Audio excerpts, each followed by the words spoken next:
Bienvenidos fluidómanos. El día de hoy vamos a continuar con el capítulo de conservación de energía y vamos a hablar sobre la eficiencia mecánica y potencia. Resulta que en los anteriores videos ustedes ya saben que hemos definido que la energía mecánica es aquella energía que se puede convertir completa y directamente en trabajo por medio de un dispositivo. Y resulta que la forma como se evalúa esa transformación de la energía es a través de la eficiencia mecánica, utilizando potencia. Bueno, para poder entender mejor esto, vamos a suponer que aquí vamos a tener un dispositivo. Más adelante vamos a hablar sobre qué clases de dispositivos son los que realizan esa transformación de energía.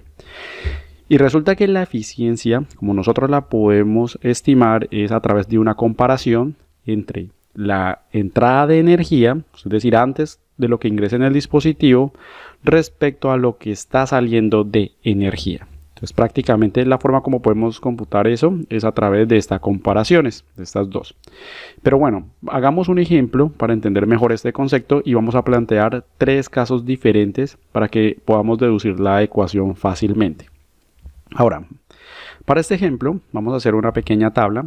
Vamos a tener lo que es la entrada de energía, la salida de energía y lo que es la eficiencia.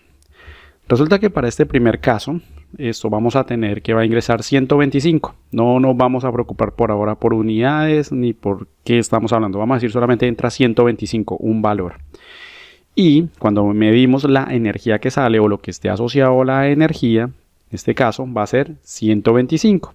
Eso significa que la transformación que se dio desde que entró hasta que salió es exactamente igual. Y creo que es fácil comprender acá que esa transformación tiene una eficiencia del 100% porque se transformó toda la energía que estaba entrando. Ahora, ¿qué sucede cuando en este segundo caso, decimos que lo que va a salir es menor que lo que está entrando? Bueno, pues aquí lo que vamos a notar es que la eficiencia va a ser de un 76%. Pero bueno, ¿cómo nosotros podemos deducir esa fórmula? ¿Cómo nosotros podemos calcular esa eficiencia? Bueno, la forma que nosotros podemos hacerlo es algo muy sencillo con una regla de 3 donde vamos a asumir que el 100%, ¿cierto? Va a ser lo que va a ingresar. Entonces vamos a decir que los 125 unidades que están asociadas a la energía equivalen al 100%.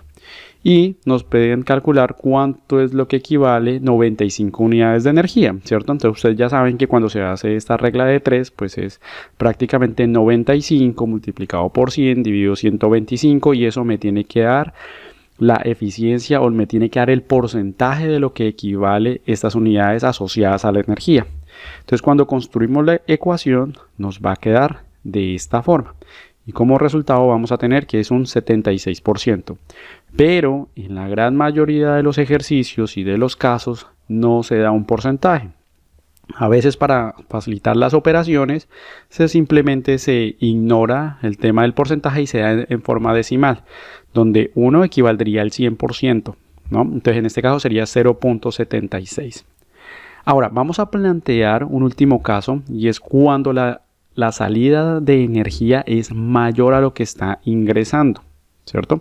Si nosotros siguiéramos esta misma fórmula, si hiciéramos este mismo ejemplo, resulta que la eficiencia sería de un 110.4%, lo cual en realidad no es posible. Físicamente no se puede decir que la salida de la energía o lo que se transformó de lo que había ingresado es mayor que lo que se tiene. Eso físicamente no es posible y hay que prestarle mucha atención a eso porque a veces las personas, ingenieros, estudiantes, etcétera, hacen ese cómputo utilizando la fórmula y la ecuación y no evalúan que es imposible que si se hace bien esa conservación de energía, el porcentaje exceda el 100%. Entonces aquí para darles un ejemplo, yo sé que para visualizarlos en temas de energía puede ser un poco más complejo.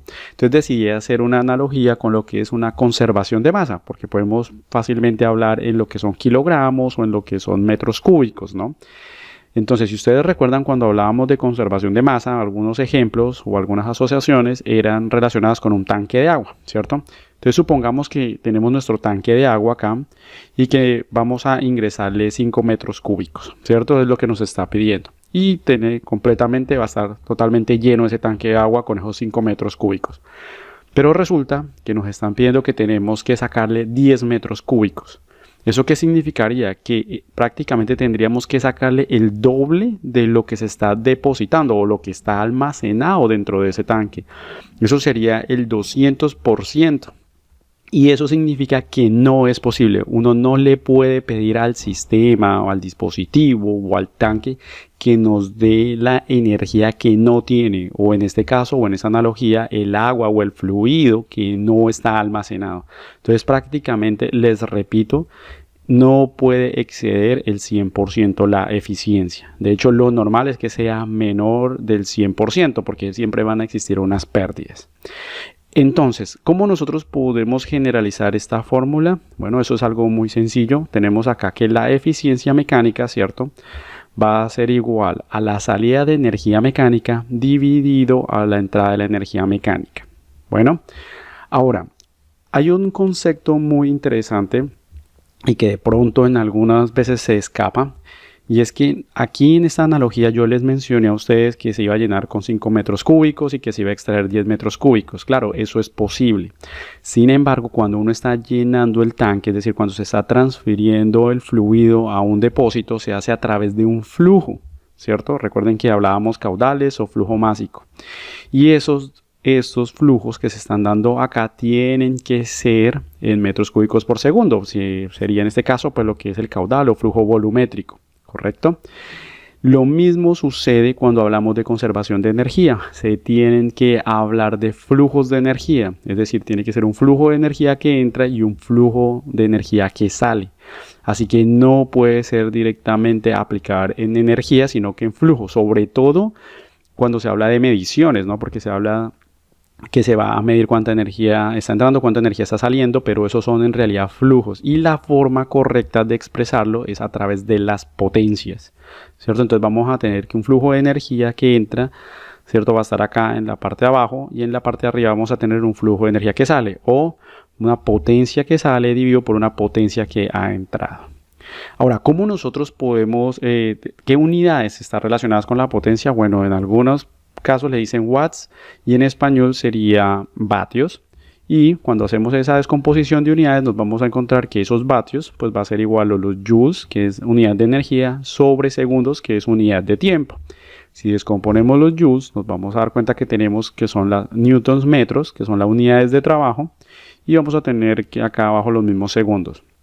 Y al descomponer los newtons pues vamos a tener estas unidades de acá, que son las que se van a utilizar, pero des en cuenta que siempre van a estar en unidades de flujo, así que cuando se utilice la eficiencia mecánica siempre se debe hacer mejor en potencia, porque es la forma como se puede evaluar o medir cualquiera de los dispositivos cuando se está entrando y saliendo energía. Ahora, hay algo aquí muy importante que les quiero resaltar, y es que cuando tenemos acá joules, ¿cierto? Y cuando esta potencia está asociada al fluido, ¿cierto? Pues ustedes ya saben que la energía mecánica se definía de esta forma, como lo hemos visto en los anteriores videos, donde teníamos la energía del flujo, la energía cinemática y la energía potencial, ¿correcto? Entonces, esta vendría siendo cuando se asocie al fluido. Y otra cosa importante que quiero resaltarles acá es que si nosotros descomponemos esta parte de acá, de estas unidades acá, vamos a notar que va a tener una parte que es un flujo másico, es decir, kilogramos sobre segundos, ¿cierto? Y estos que se encuentran acá son las unidades de energía. Noten acá, por ejemplo, que tenemos la velocidad al cuadrado, eso vendría siendo metros al cuadrado sobre segundo al cuadrado, ¿cierto? Es la energía mecánica. Y tenemos acá lo que es el flujo másico. Así que si nosotros quisiéramos calcular la potencia, ¿cierto?, o el flujo de energía que está asociada a un fluido, la fórmula correcta sería esta. Podríamos utilizar lo que es el flujo másico multiplicado por la energía mecánica. Y bueno, ya para finalizar, quiero decirles que en algunos casos se puede estimar también la potencia que está asociada a las pérdidas. Por ejemplo, si ustedes notaron acá en el segundo caso, la transformación de la energía no fue completa, y esto es lo que siempre va a suceder en cualquier dispositivo, porque van a existir fricción y esa energía se va a liberar en forma de calor. Entonces, cuando se emplea bien los conceptos de conservación de energía, también se puede estimar lo que es una potencia de pérdidas. Y al tener eso, pues también nuestra fórmula, prácticamente esta que habíamos deducido acá, que tenemos en esta parte de acá, también podríamos asociarla con la potencia de pérdidas cuando implementamos este 1 menos este fraccionario que se encuentra acá, que en esta parte pues vendría siendo la potencia asociada a la entrada de energía, y este pues vendría siendo la potencia que les estoy hablando de las pérdidas. Bueno, fluidómanos, espero que les haya gustado este video. Esto es una forma muy introductoria, concreta de entenderlo, cómo funciona la eficiencia mecánica y por qué se utiliza la potencia para hacer estos cálculos.